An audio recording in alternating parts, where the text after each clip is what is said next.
Adapun sebenarnya ada 3 nama bakal capres yang disetor oleh para kader ke pengurus pusat Partai Umat. Mereka adalah Anies, Ketua Umum Partai Gerindra Prabowo Subianto, dan mantan Panglima TNI Jenderal Purnawirawan. Anies Baswedan mewakili ragam partai gitu ya. Ada PKS, ada Partai Umat yang baru dengan namanya aja sudah umat kan gitu. Pasti keislamannya, Demokrat nasionalnya, Nasdem nasionalnya gitu kan. Jadi seimbang gitu. Ada 2 berbasis agama, 2 berbasis nasionalisme. Bismillahirrahmanirrahim. Assalamualaikum warahmatullahi wabarakatuh. Bertemu lagi dengan Firman Panipahan.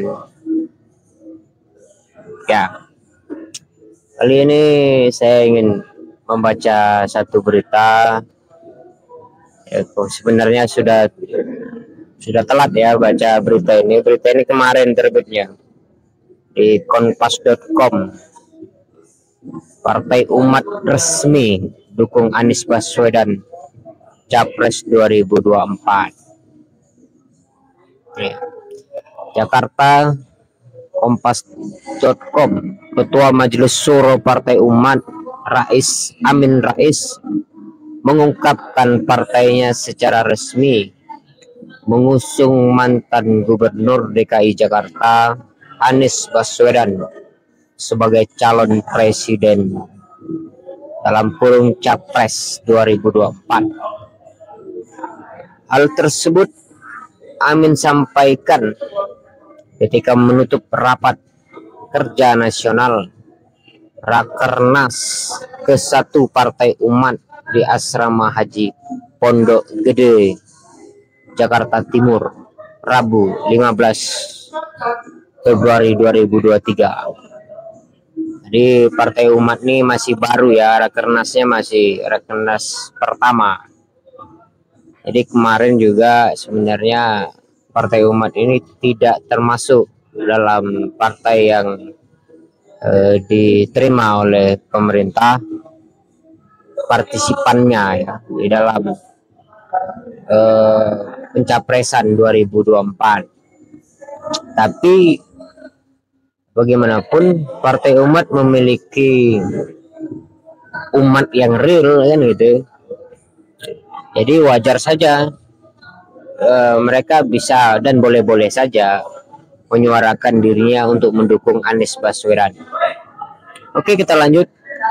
Jadi tadi mengenai presiden itu disebut langsung namanya Anies Baswedan, ujar Amin. Di dalam rapat tadi itu Amin Rais menyebut Anies Baswedan ketika ditanya siapa presiden gitu kan.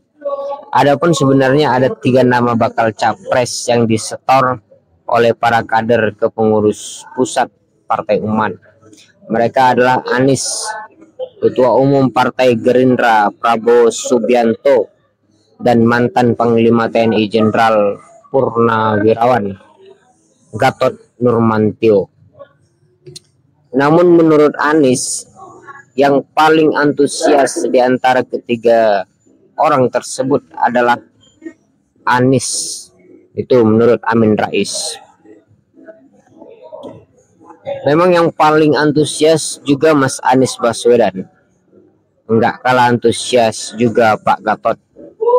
Tapi kita dengar sendiri Pak Gatot memang belum bersemangat tuturnya. Kita tegaskan capres dari Partai Umat itu tinggal 1. Itu Anies Baswedan, imbuh Amin. Untuk diketahui, Anies Baswedan diklaim telah mendapat tiket untuk maju ke Pilpres 2024. Sebab Anies didukung oleh Partai Nasdem, PKS, dan Demokrat, di mana syarat presidensial threshold 20% sudah terpenuhi. Jadi begitu ya informasi hari ini bahwa Partai Umat itu mendukung Anies Baswedan. Tentunya ini di dalam politik, mungkin ada kontrak politik begitu ya. Mungkin di awal ini tidak, di berita ini tidak ada kontrak politik dan sebagainya, tapi mereka menyatakan diri untuk mendukung Anies Baswedan.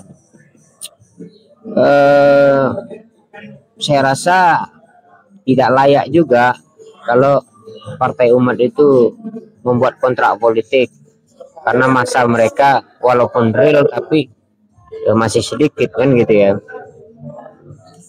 Tapi datangnya Partai Umat itu membuat warna baru, warna yang semakin jelas di pendukung Anies Baswedan. Di antara pendukung partai pendukung Anies Baswedan, Nasdem, PKS, Demokrat, itu kan tiga itu yang pro dengan pemerintahan di tahun 2019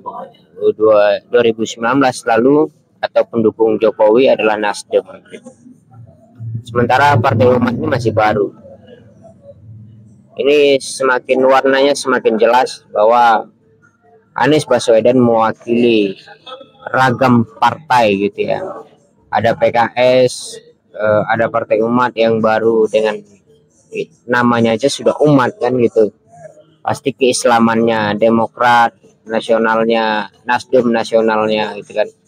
Jadi seimbang itu. Ada dua berbasis agama, dua berbasis nasionalisme.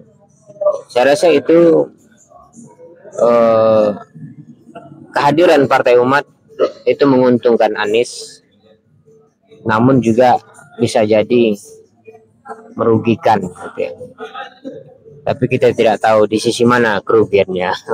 Kita saksikan di isu-isu berikutnya. Wassalam.